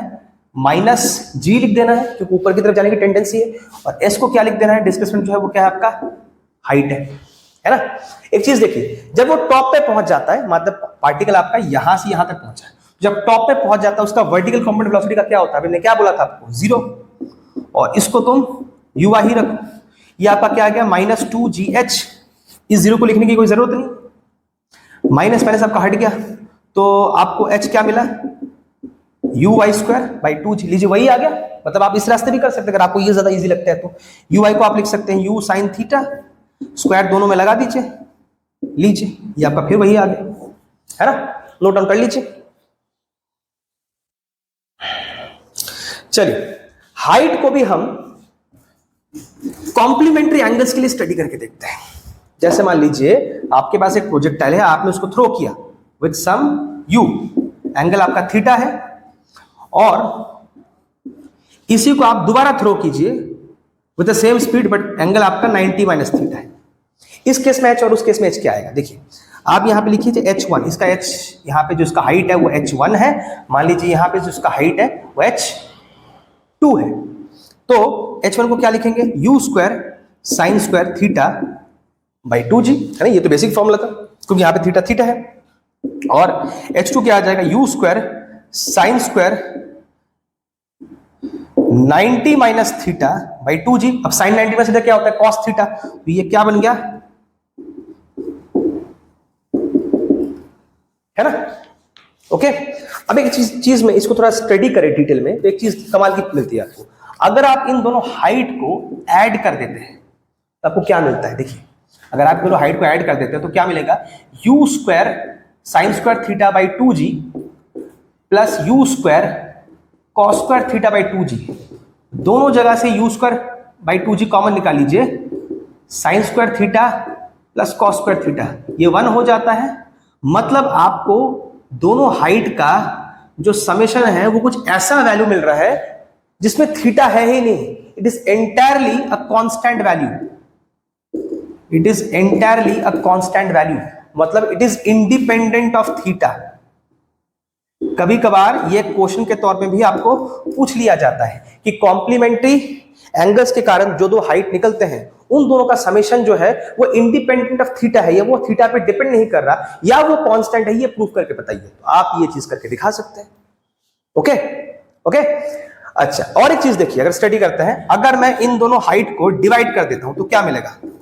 U square sine square theta by 2g, और यहां पे u square cos square theta by 2g। U square कटा, 2g कटा, तो आपको मिला क्या? h1 by h2 is equal to sine square by cos square, क्या आ जाएगा? tan square. आप अगर मान लीजिए यहां से स्क्वायर को हटा देते हैं तो tan थीटा क्या मिल जाएगा आपको? Root over h1 by h2। tan को अगर आप उधर ले जाते हैं तो थीटा आपका आ जाएगा tan inverse h1 by h2। अगर मान लीजिए आपने h2 बाई h1 डिवाइड किया होता तो ऊपर cos स्क्वायर होता, नीचे sin स्क्वायर होता, तो आपको ये मिलता cot स्क्वायर, है ना। फिर स्क्वायर को यहां पे डालते तो आपको मिलता cot theta is equal to root over h2 by h1। जब cot को आप उधर ले जाते तो आपका थीटा क्या आ जाता? cot inverse root over h2 by h1। मतलब थीटा को निकालने का ये भी तरीका है। मैंने पिछले वाले जब मैंने आपको टाइम ऑफ फ्लाइट का टॉपिक कराया था वहां पे मैंने आपको थीटा निकाल के दिखाया था using the time of flight for complementary angles. यहां पे भी मैंने आपको थीटा निकाल के दिखाया यूजिंग द हाइट और maximum height for complementary angles. ठीक है, चलिए इसको लिख लीजिए। अच्छा, और एक चीज स्टडी करते हैं, देखिए और एक चीज स्टडी करते हैं कि अगर आपका मैक्सिमम हाइट एक्चुअली में कितना होगा, मतलब आपको इस मैक्सिमम हाइट, जो ये आपको मैक्सिमम हाइट दिख रहा है, इसको और मैक्सिमाइज करना है, तो क्या कर सकते हैं? बोलो सर ऑलरेडी तो मैक्सिमम हाइट है, और मैक्सिमम का मतलब आप बॉडी को कैसे फेंकोगे कि ये जो हाइट है सबसे मैक्सिमम हो। मतलब आप ऐसे भी थ्रो कर सकते हो, तो ये आपका ये हाइट आया, आप ऐसे भी थ्रो कर सकते हो, ऐसे भी थ्रो कर सकते हो, ऐसे भी थ्रो कर सकते हो। कैसे थ्रो करोगे, कौन से एंगल पे करोगे कि आपका हाइट सबसे मैक्सिमम हो? थोड़ा कॉमन सेंस लगाओ, सबसे मैक्सिमम कब हो सकता है, सोचो कब हो सकता है? अगर मैं ऑब्जेक्ट को पूरा ऐसे ऐसे थ्रो कर दूं, मतलब उसमें एंगुलर प्रोजेक्शन हो ही ना, मतलब ऐसे पैराबोलिक पाथ करे ही ना, ऐसे थ्रो करो ऐसे आ जाएगा, है ना, वर्टिकल सिर्फ डायरेक्ट, मतलब वो एग्जैक्टली पैराबोलिक पाथ फॉलो भी नहीं करेगा, तभी हो पाएगा। और वो कब होएगा? देखो आप जब इसको थ्रो कर रहे हो ऐसे ऐसे, मतलब आपका जो एंगल आएगा वो क्या आएगा, 90 डिग्री आएगा। चलिए उसको प्रूव करके देखते हैं। एच का फॉर्मूला क्या था, you square sine square theta by 2g। अब देखिए इसको मैक्स अप कब कर सकते हैं? यू तो फिक्स्ड है, जी तो फिक्स्ड है, कांस्टेंट है, इस चीज को आपको मैक्सिमाइज करना पड़ेगा, मतलब साइन स्क्वायर थीटा को आपको मैक्सिमम करना पड़ेगा, माने आपको साइन थीटा को मैक्सिमम करना पड़ेगा। साइन थीटा की वैल्यू मैक्सिमम कब होती है? जब थीटा आपका क्या होता है, 90 डिग्री होता है ना। देखिए वो भी वही बता रहा है। और वो मैक्सिमम वैल्यू होगा क्या, अगर आपको पता करना है वो वैल्यू होगा क्या, तो आप क्या लिखेंगे, एच मैक्स। आधे बच्चे ने इस पे काफी कंफ्यूज होता है, बोला सर आप तो पहले से इसको मैक्सिमम हाइट बोलते हैं, अब उसको स्पेशली आप एच मैक्स बोल रहे हैं। नहीं नहीं बेटा, देखो बात को समझो, मैक्सिमम हाइट का मतलब होता है कि इस प्रोजेक्टाइल के अंदर वो मैक्सिमम हाइट क्या ले रहा है। मैं अभी जिस एच मैक्स की बात कर रहा हूं उसका मतलब है कि आप उसको कौन से एंगल पे थ्रो करोगे, कि ये जो इतने सारे मैक्सिमम हाइट में से अब सबसे बड़ा मैक्सिमम हाइट कौन सा आएगा, इतने सारे प्रोजेक्टाइल के मैक्सिमम हाइट में से अभी सबसे बड़ा मैक्सिमम हाइट कौन सा आएगा, मैं उसकी बात कर रहा हूं, है ना। तो एच मैक्स क्या आएगा, आप बस थीटा को 90 डाल दो, तो u square sine square 90 by 2g। Sine 90 क्या होता है, 1, 1 का स्क्वायर 1, तो क्या मिल गया आपको, यू स्क्वायर बाई 2g। और ये जो आपका केस आया, इस केस में एक्चुअली वो प्रोजेक्टाइल जो है अभी यहां पे पैराबोलिक पाथ फॉलो भी नहीं कर रहा, ये ऐसे सीधा जा रहा है, ऐसे नीचे आ रहा है। तो देखिए अगर सीधा नीचे से ऊपर जा रहा है, ऊपर से नीचे आ रहा है, यहां पे ये सब लॉजिक लगाने की क्या जरूरत थी? अगर आप बचपन में जो आप नॉर्मल इक्वेशंस होते थे अगर उसमें भी लगा दो, जैसे ये वाला इक्वेशन होता है v square minus you square 2as वाला लॉजिक अगर आप लगा देते हो तो उसके रास्ते पे निकल के आ जाएगा। देखिए अगर आप ऐसे लगाते हो ये वाला, तो इसमें क्या करना है, जब वो टॉप पे पहुंच जाता है तो आपका v क्या हो जाता है, 0 हो जाता है। यू स्क्वायर को यू ही रख दीजिए, a को लिख दीजिए माइनस जी, s को लिख दीजिए h। मतलब बचपन में आप जैसे ये फॉर्मूला बेसिकली लगाते थे उसी लॉजिक से लगाएंगे, प्रोजेक्टाइल का तो कॉन्सेप्ट है नहीं, क्योंकि आप इसको वन डायमेंशन में कर रहे हैं, ऐसे थ्रो कर रहे हैं और वैसे ही वापस आ रहा है। तो यहाँ पे अलग से मैंने वी वाई नहीं लिखा क्योंकि यहाँ पे वन डायमेंशन ही है, मैं वी एक्स तो है ही नहीं इसका, यहाँ पे वी यू ए का मतलब वी वाई ही है, क्योंकि आप थ्रो ऐसे तो कर ही नहीं रहे, जैसे ही कर रहे हैं। तो बचपन की कहानी है। अगर बचपन में क्लास 9 में जब थे उसमें अगर आप कोई पूछा होता कि किसी ऑब्जेक्ट को आपने ऊपर ऐसे थ्रो किया है, हाइट तक गया, तो कितने हाइट तक गया, तो आप यही लॉजिक लगाते, माइनस माइनस कट जाता तो एच क्या आता आपका, यू स्क्वायर बाई 2g। देखिए वही तो आया है, क्योंकि लॉजिकल ये तो वही वाला केस है, क्योंकि आपने जब उसको 90 पे थ्रो किया, ये तो ऐसे तो गया नहीं, ये ऐसे गया फिर वापस ऐसे ही आ गया, तो ये जो पैराबोलिक पाथ वो तो किया ही नहीं, ये तो वही वाला केस बन गया। उस रास्ते में अगर निकाल तो यही आता, और देखो यहाँ पे वही आ रहा है, मतलब लॉजिकली वो सही है, ठीक है, उसी कॉन्सेप्ट को आपको कोरिलेट करा के दिखा रहे हो, देखिए वही आ रहा है। चलिए इसको नोट डाउन कर लीजिए।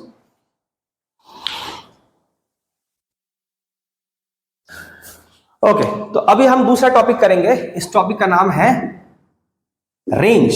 रेंज का मतलब होता है मैक्सिमम हॉरिजॉन्टल डिस्टेंस, मतलब प्रोजेक्टाइल ने यहां से यहां तक आने में कितना डिस्टेंस कवर किया, ये जो हॉरिजॉन्टल डिस्टेंस है उसको बोलते हैं।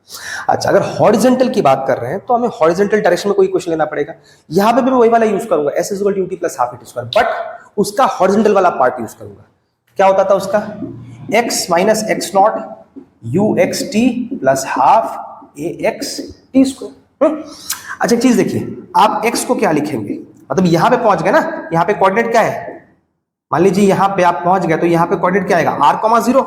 ये आप यहां से यहां तक पहुंचे, इसका डिस्टेंस पूरा r है, तो x को क्या पुट करना है, r, x0 क्या बिठाना है, 0 एज यूजुअल, ux को क्या लिखना है, u cos थीटा। और एक चीज स्मॉल t जो है वो तो अभी कैपिटल T है, क्योंकि आप पूरा यहां से यहां तक पहुंच चुके, मतलब क्या टाइम कितना लगा होगा, टोटल टाइम लगा होगा, इस पॉइंट पे आने में टोटल टाइम लगा होगा, मतलब यहां तक का जो टाइम आएगा वो क्या आएगा, टाइम ऑफ फ्लाइट, जो कि क्या होता है 2u sin theta by g, और आपका ax जो होएगा वो क्या आएगा 0, मतलब ये पूरा का पूरा पार्ट खत्म।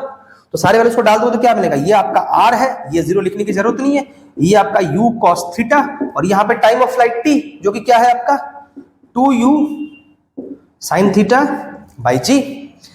अब देखिए u और u मिलके आपका u स्क्वायर हो गया। अगर आपको थोड़ा ट्रिग्नोमेट्री का नॉलेज है, sin 2 थीटा होता है 2 sin theta into cos theta, ये sin 2 थीटा का फॉर्मूला होता है। तो यहाँ पे 2 sin थीटा कॉस थीटा को आप क्या लिख सकते हैं, sin 2 थीटा बाई जी, ये आपका आ गया r।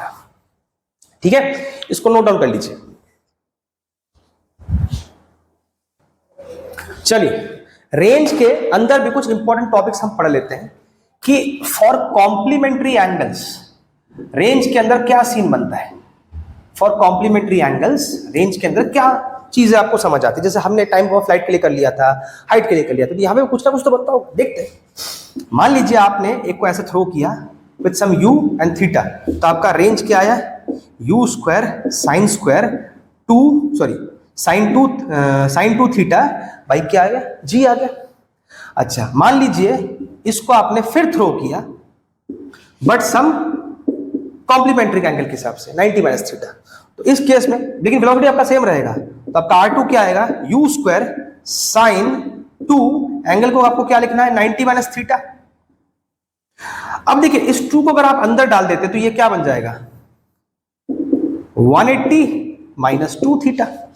अच्छा, जिसको नहीं पता वो जान ले कि साइन 180 माइनस थीटा होता है साइन थीटा। तो मान लीजिए ये 2 थीटा आपका यहाँ पे थीटा की तरह काम कर रहा है, तो साइन 180 माइनस 2 थीटा क्या हो जाएगा आपका, साइन ऑफ दैट एंगल जो यहां पे है।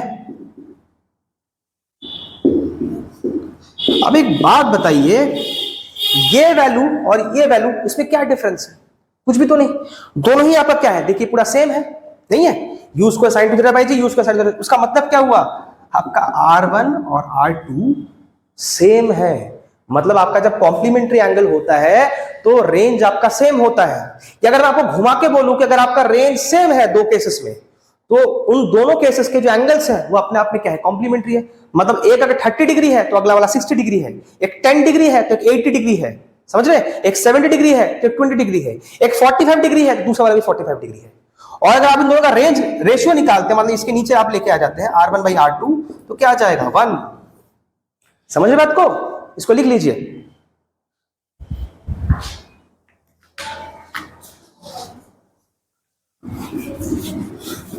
और एक चीज देखिए, रेंज जो है वो मैक्सिमम कब हो सकता है, आपको स्टडी करना है मैक्सिमम रेंज कब हो सकता है। वही सेम चीज जैसे हमने हाइट में किया था कि हाइट मैक्सिमम कब हो सकता है, तो कौन से एंगल पे हो सकता है, उस एंगल को निकाला। यहां पे भी हमें निकालना है, देखिए कैसे करेंगे। रेंज का फॉर्मूला क्या होता है, r is equal to u square sine 2 theta by g. अब देखिए u और g तो फिक्स्ड है क्योंकि कांस्टेंट है, तो सारा मैक्सिमम मिनिमम का खेल इसी के ऊपर डिपेंड करेगा क्योंकि यही वेरिएबल है, क्योंकि यहाँ पे थीटा है। तो आपका रेंज जो है मैक्सिमम कब होगा, r आपका मैक्सिमम कब होगा, व्हेन आपका साइन 2 थीटा जो है वो आपका मैक्सिमम हो। अब साइन की मैक्सिमम वैल्यू क्या होती है, 1 होती है, और कितने पे आता है, ये पूरा एंगल क्या आएगा आपका 90 डिग्री, या आप इसको रेडियन की भाषा में पाई बाई 2 भी बोल सकते हो। 2 को नीचे ले जाओ तो थीटा क्या आ जाएगा 90 डिवाइड बाई 2 45 डिग्री, या रेडियन की भाषा में पाई बाई 4, माने 45 डिग्री पे आपका रेंज जो है वो मैक्सिमम होगा। अच्छा, उसका वैल्यू क्या होगा वो तो आपको पता चला कि होगा, अब होने से वो वैल्यू क्या आएगा वो तो निकालिए आर मैक्स। अब आर मैक्स कैसे पता करना है, फॉर्मूला जो था आपका you square sine 2 theta, theta की जगह पे 45 डाल दीजिए। 2 इंटू 45 क्या होता है 90, साइन 90 क्या होता है 1, तो आपका क्या आ गया यू स्क्वायर बाई जी। ठीक है, इसको लिख लीजिए।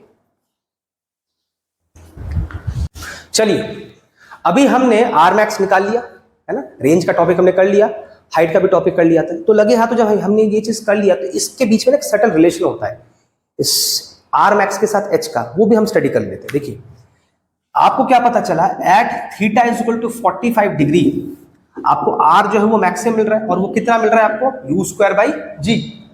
इसी एंगल पे अगर आपको एच मैक्स निकालना है 45 डिग्री पे, तो क्या आएगा देखिए you square sine square theta होता है, तो थीटा को आप क्या लिखेंगे 45 डिग्री बाई 2g।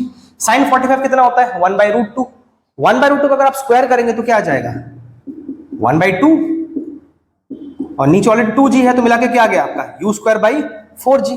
अब देखिए अगर इन दोनों को आप डिवाइड कर देते हैं तो h मैक्स अपॉन अगर आप r मैक्स कर देते हैं फॉर एंगल 45 डिग्री, तो इसका वैल्यू क्या था u स्क्वायर बाई 4g। इसका वैल्यू क्या है u square by g। u square आपका कट गया, g और g कट गया, तो h max upon r max क्या आ गया आपका 1/4। r मैक्स को आप ऊपर कर सकते हैं, तो h मैक्स आपका क्या मिल रहा है r मैक्स बाई 4। ये एक सर्टेन रिलेशन है कि एट 45 डिग्री जब आपका मैक्सिमम रेंज होता है उस टाइम पे हाइट जो होता है उसके साथ उस रेंज का क्या रिलेशन होता है, h max equal to r max by 4, या तो आप लिख सकते हैं r max equal to 4 into h max. ठीक है, इसको नोट डाउन कर लीजिए। चलिए अभी जितना कुछ भी हमने पढ़ लिया उसमें क्या क्या था, trajectory of the projectile, range, height, उनके maximum conditions, time of flight, इनमें जितना कुछ भी हमने पढ़ लिया, एक टॉपिक रह जाता है वेलोसिटी, उसके अलावा जितना भी हमने पढ़ लिया उसमें कुछ सटल कनेक्शंस और भी होते हैं जो कि मैं आपको बता देता हूं। जैसे मान लीजिए मैंने फॉर कॉम्प्लीमेंट्री एंगल्स हमने टाइम ऑफ फ्लाइट निकाला था, याद है, चेक करके देखिए। मान लिया आपने u से थ्रो किया था थीटा, तो टाइम ऑफ फ्लाइट आपका क्या आया था 2u साइन थीटा बाई जी। फिर जब आपने उसी सेम वेलोसिटी पे थ्रो किया लेकिन आपका एंगल 90 माइनस थीटा था, तो टाइम क्या आया आपका 2u साइन 90 माइनस थीटा क्या हो जाता है कॉस थीटा बाई जी, है ना, ये आता है। अच्छा देखिए अगर मैं इन दोनों टाइम को मल्टीप्लाई कर देता हूं तो क्या मिलेगा, करके देखें, इससे क्या मिल जाएगा, कुछ ना कुछ तो मिलेगा, देखते हैं। अगर मैं मल्टीप्लाई कर देता हूं तो क्या मिलेगा 2u sine theta into 2u cos theta, नीचे भी जी नीचे भी जी। तो देखिए आप यहां से एक u ले लीजिए, यहां पे काम कीजिए u इंटू यू कर दीजिए u स्क्वायर, ठीक है, एक 2 यहां पे रख दीजिए, एक 2 लीजिए साइन थीटा लीजिए कॉस थीटा लीजिए, बस आपको इसको रीअरेंज कर दीजिए और नीचे आपका जी स्क्वायर। ठीक है, ध्यान से देखिए 2 साइन थीटा कॉस थीटा क्या होता है, ट्रिग्नोमेट्री का क्या फॉर्मूला आता है साइन 2 थीटा का होता है, तो आप इसको लिख दीजिए साइन 2 थीटा और नीचे क्या है आपका जी स्क्वायर है। ठीक है, अच्छा और यहां पे आपका क्या लगा हुआ है 2u स्क्वायर और आपको यहां पे मिला क्या t1 इंटू t2। ओके, अच्छा एक और एक काम कीजिए, जी स्क्वायर को आप एक काम कीजिए आप जी इंटू जी ही रख दीजिए। तो ध्यान से देखिए ये जो आपको पूरा फॉर्मूला मिल रहा है u square sine 2 theta by g, ये क्या होता है, ये रेंज का फॉर्मूला होता है और एक जी नीचे बच गया था। तो मतलब कॉम्प्लीमेंट्री एंगल के लिए आपको जो दो टाइम ऑफ फ्लाइट मिलता था उन दोनों को अगर आप मल्टीप्लाई कर देंगे तो उसके साथ रेंज का रिलेशन आ जाता है 2r बाई जी। ये बहुत इंपॉर्टेंट रिलेशन है, कभी बार इसके ऊपर क्वेश्चंस भी आ जाते हैं। ठीक है, इसको नोट डाउन कर लीजिए।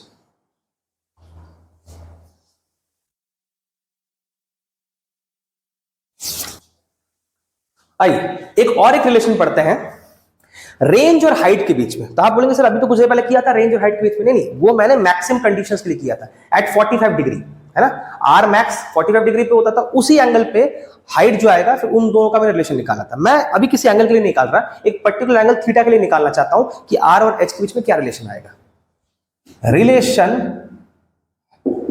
Between r and h normal for an angle theta क्या आएगा, देखिए आर को आप लिख सकते हैं u square sine 2 theta by g और एच क्या होता है u square sine square theta by 2g। इस साइन 2 थीटा को आप खोल दे तो आप ऐसे भी लिख सकते हैं 2 साइन थीटा कॉस थीटा, है ना। अब देखिए अगर आप h को r से डिवाइड कर देते तो क्या मिलेगा, यहां से आपको मिल रहा है u square sine square theta by 2g, h का वैल्यू था, r नीचे जा रहा है तो उसको फ्लिप करके बाजू में मल्टीप्लाई कर दीजिए, एक ही बात इसके नीचे डिवीजन में आएगा ना, तो उसको फ्लिप करके बाजू में मल्टीप्लाई कर दीजिए, तो इसको पूरा उल्टा करके लिख दीजिए g by you square 2 sine theta cos theta. अब देखिए क्या क्या आ रहा है, यू स्क्वायर कट गया, एक साइन से एक साइन कटा, एक जी से एक जी कटा, बचा क्या, ऊपर से आपको एक साइन दिख रहा है, नीचे आपको एक कॉस दिख रहा है, 2 और 2 मिला के 4 हो गया। इस साइन बाई कॉस को आप लिख सकते हैं tan theta by 4 h by r. 4 को यहां पे चढ़ा दीजिए जैसे आपको रखना है, या तो r को चढ़ा दीजिए। ये आपका रिलेशन आ गया h और r के बीच में, है ना। अच्छा, अगर आपको थीटा यहां से निकाला तो आप कर सकते हैं, r को नीचे ही रहने दीजिए। tan थीटा क्या आ जाएगा 4h by r, theta is equal to tan inverse 4h by r. अगर मान लीजिए जो आप cot थीटा कर देते तो ये r बाई 4h हो जाएगा। अगर आप cot थीटा लिखते हैं तो क्या आ जाएगा r बाई 4h, तो थीटा क्या आ जाएगा cot inverse r by 4h। देखिए हर एक कंडीशन में घुमा घुमा के मैं आपको थीटा निकालने के डिफरेंट डिफरेंट तरीके बता रहा हूं, जहां पे जैसे इंफॉर्मेशन अवेलेबल होता है उसके अनुसार हम कुछ ना कुछ निकाल लेंगे, है ना। चलिए इसको नोट डाउन कर लीजिए, काफी इंपॉर्टेंट है। ओके, सो आज का जो डिस्कशन है वो एक लास्ट टॉपिक से खत्म करेंगे, वो है velocity of projectile of in angular projection. बोलेंगे सर वेलोसिटी तो काफी बार आपने बता रखा है। नहीं, मैं एक रैंडम वेलोसिटी की बात कर रहा हूं। मान लीजिए कि आपका प्रोजेक्टाइल ऐसे घूम के ऐसे जा रहा है, हम वेलोसिटी निकाल रहे हैं at any random time instant, मान लीजिए स्मॉल टी। मान लीजिए किसी पर्टिकुलर पॉइंट पे, अब यहाँ पे आपने यहाँ पे उसको थ्रो किया था यू से, इसका यहाँ पे यू वाई था, यहाँ पे उसका यू वाई था। अभी मैं यहाँ पे एक रैंडम पॉइंट पे बता रहा हूँ, मान लीजिए वी वेक्टर, इधर के साइड जाएगा तो वी एक्स, इधर के साइड जाएगा तो वी वाई। अच्छा, एक चीज याद रखिए, ये मान लीजिए यहाँ पे एंगल बीटा है। यहाँ पे अगर मैं पैरेललोग्राम लॉ लगाता हूं, एक पैरेललोग्राम जैसे बना देता हूं, तो अगर ये वी वाई है तो ये भी वी वाई आएगा, ये वी एक्स है तो ये भी वी एक्स आ जाएगा। अब एक याद कीजिए, मैंने आपको बोला था, सॉरी यहाँ पे आपका यू एक्स आएगा। जब प्रोजेक्टाइल ऐसे जाता है तो उसका हॉरिजॉन्टल कंपोनेंट सेम ही रहता है, मतलब यहाँ का यू एक्स और यहाँ का वी एक्स सेम ही है, बस आपका यू वाई और वी वाई बदलता जा रहा है। एक्चुअली यू वाई आपका बड़ा है, वी वाई आपका छोटा है, क्योंकि जितना ऊपर जाते हैं कम होता जाता है ना, जितना नीचे से ऐसे ऊपर जाता है ये कम होता जाता है, फिर ऊपर से नीचे आता है ये ऐसे बढ़ता हुआ जाता है। लेकिन यू एक्स वाला कंपोनेंट है उसमें कोई फर्क नहीं पड़ता। ओके, तो आपको क्या करना है, वेलोसिटी निकालना है। मान लीजिए इस पॉइंट पे आपका कोऑर्डिनेट जो है वो x, y है, और इस मूवमेंट में आपका टाइम क्या है स्मॉल t है, रैंडम कोई टाइम इंस्टेंट है। देखिए आप अपने वेलोसिटी को ऐसे लिख सकते हैं v x i cap v y j cap. तो अगर आपको v का मैग्नीट्यूड पता करना है तो कैसे लिखेंगे, v x square plus v y square का रूट ओवर। यही लॉजिक होता है ना किसी वेक्टर के मैग्नीट्यूड को निकालने का। तो मतलब v को निकालने के लिए आपको वी एक्स और वी वाई अलग अलग करके पहले कैलकुलेट करना पड़ेगा। कैसे करें, उसके लिए इक्वेशन का पहला मोशन यूज, जो आपका इक्वेशन होता है ना मोशन का, v x is equal to u x plus a x t, उसको यूज करते हैं। V x is equal to u x plus a x t, इसको यूज करते हैं, है ना। V is equal to u a t, अब x के डायरेक्शन में हम कर रहे हैं, ठीक है।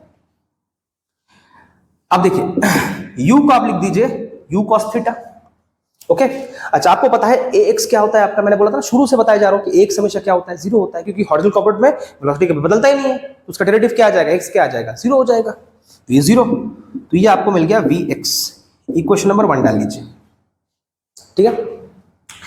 vy के लिए भी उसी कुछ को यूज करते हैं, v equal to u plus at, लेकिन अभी y की दिशा में क्या लिखेंगे, uy प्लस ayt।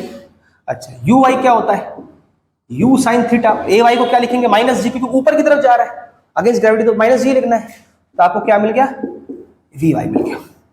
ओके, अच्छा इन दोनों को आप यहां पे पुट कर दीजिए, इसको यहां पे पुट कर दीजिए, इसको यहां पे पुट कर दीजिए, तो आपको v क्या मिलेगा, देखिए v आपको मिलेगा, इसका स्क्वायर कीजिए, वी एक्स का स्क्वायर कीजिए, तो क्या आ जाएगा u square cos square theta. फिर आपको वी वाई का स्क्वायर करना पड़ेगा, इस पूरे चीज का स्क्वायर करना पड़ेगा। देखिए ये a minus b whole square के फॉर्मूले में आ जाएगा।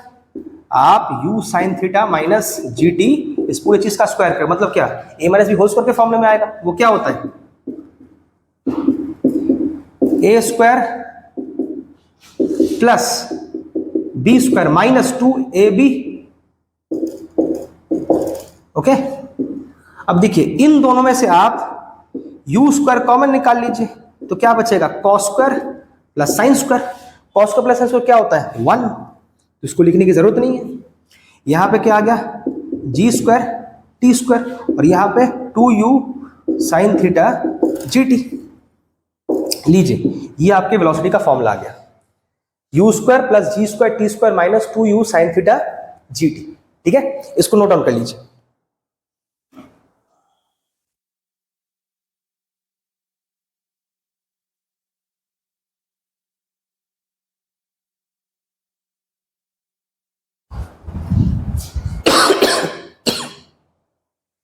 अच्छा, और एक चीज, मान लीजिए इस मूवमेंट पे टाइम इंस्टेंट टी पे अगर आपको इस वेलोसिटी का डायरेक्शन पूछो तब क्या करोगे?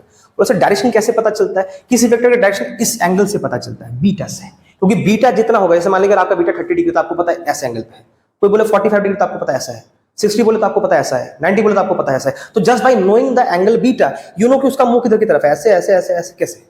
तो आपको अगर डायरेक्शन पता करना है, डायरेक्शन पता करना है और v at time instant t, तो आप क्या फाइंड आउट करो? बीटा। बीटा कैसे फाइंड आउट करेंगे? अगर आप vy से vx को डिवाइड कर देते हैं, या तो vx से vy को डिवाइड कर दीजिए, किसी से भी किसी को डिवाइड कर दीजिए। मान लीजिए मैं vy से vx को डिवाइड करता हूं, ठीक है। अच्छा देखिए यहां पे ये क्या है, vy क्या था आपका? u sine theta minus gt, और यहां पे क्या है? u cos theta.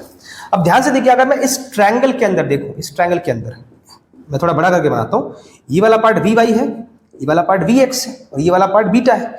इसके अंदर मैं tan बीटा लगाता हूं तो क्या आएगा? vy by vx। तो मतलब इस vy by vx को मैं क्या लिख सकता हूं? tan beta.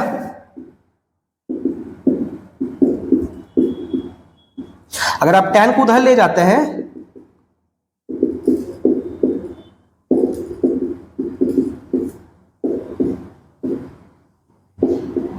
तो लीजिए ये आपका बीटा आ गया। ओके, आप चाहते तो उसको vx by vy भी कर सकते थे, तो ये वाला पार्ट ऊपर होता, ये वाला पार्ट नीचे होता, यहाँ पे कॉट आता, फिर आप यहां से कॉट इनवर्स को यहां पे ले जाते हैं, तो वहां पे ये वाला पार्ट ऊपर आता है, ये वाला पार्ट नीचे आता है, और यहाँ पे आपको कॉट इनवर्स सकता है। वो भी एक लॉजिक आप लगा सकते हैं, ठीक है। चलिए इसको नोट डाउन कर लीजिए। चलिए मैंने इतने सारे कोरिलेशंस आपको समझा दिया है, बस एक कोरिलेशन रह जाता है, अगर वो आप कर लेते हैं तो आज का डिस्कशन रैप अप हो जाएगा, ठीक है। वो क्या है? देखिए एंगुलर प्रोजेक्शन का प्रोजेक्टाइल का ट्रैजेक्टरी क्या होता है, तो मैंने आपको बताया था वो क्या होता है, y is equal to x tan theta minus gx² upon 2u square cos square theta. ये मैंने आपको बताया था, है ना। मैंने आपको ये भी बताया था इसका एक और एक फॉर्मूला भी आता है इस इक्वेशन का, लेकिन वो आपको मैं एंड में बताऊंगा। मैंने बोला था ना, होता क्या है कि इस फॉर्मूले को आप रेंज के फॉर्मेट में भी रख सकते हो। मैंने आपको शुरुआत में नहीं बताया था कि उस वक्त आपको रेंज का फॉर्मूला नहीं पता था, अभी तो आपको पता है। तो इस फॉर्मूले को, इस इक्वेशन को आप रेंज के फॉर्मेट में भी रख सकते हैं। बोलो सर कैसे रखेंगे? देखिए आप इस g को एक काम कीजिए, नीचे लेके आ जाइए, यहां पे लेके आ जाइए, है ना। फ्लिप होके तो फिर ऊपर ही जाता, ओके। अच्छा एक काम कीजिए यहां से cos स्क्वायर थीटा को आप लिख दीजिए cos theta into cos theta, ठीक है, cos theta into cos theta. फिर क्या कीजिए, यहां पे एक sin थीटा को इंट्रोड्यूस कीजिए, इस cos थीटा को साइड कर देते हैं, यहां पे एक sin थीटा को इंट्रोड्यूस कर दीजिए, और एक sin थीटा नीचे डिवाइड भी कर दीजिए। अगर आप ऊपर इंट्रोड्यूस करते हैं डिवाइड भी तो करना पड़ेगा। अब देखिए इस 2 को हटा के थोड़ा यहां कर दीजिए, मैं थोड़ा रीअरेंजमेंट कर रहा हूं, कुछ नहीं। देखिए घूम फिर के वही बन जाना है, साइन साइन कट जाएगा, कॉस कॉस मिला के cos स्क्वायर हो जाएगा। ये जो पूरा पोर्शन आपको दिख रहा है इसको आप लिख सकते हैं sin 2 थीटा, है ना। ट्रिग्नोमेट्री का फॉर्मूला होता है sin 2 थीटा क्या होता है? 2 sin थीटा cos थीटा। तो इसको आप लिख सकते हैं sin 2 थीटा, यहां पे आपका g है, cos बाई sin क्या हो गया आपका? cot theta. अब देखिए u square sin 2 theta by g, ये किसका फॉर्मूला होता है? रेंज का। तो मैं तब से रेंज बनाने की कोशिश कर रहा हूं क्योंकि मुझे इस फॉर्मूले को रेंज के फॉर्मेट में दिखाना है। तो इस पूरी चीज को आप लिख सकते हैं x tan theta minus x square upon, यहां से आप r लिख लीजिए, इसको रेंज लिख लीजिए। और एक चीज देखिए, ये आपका 1 अपॉन कॉट थीटा था, तो इस कॉट थीटा को अगर मैं ऊपर उठा दूं तो ये क्या हो जाएगा? कॉट किसका रेसिप्रोकल होता है? tan का, तो आप उसको ऊपर उठा दीजिए, ओके। अब इन दोनों जगह से देखिए आपको कॉमन क्या मिल रहा है? एक x मिल रहा है, एक tan थीटा मिल रहा है। इधर क्या बचेगा? 1, इधर क्या बचेगा? एक x, और यहां नीचे क्या है? r।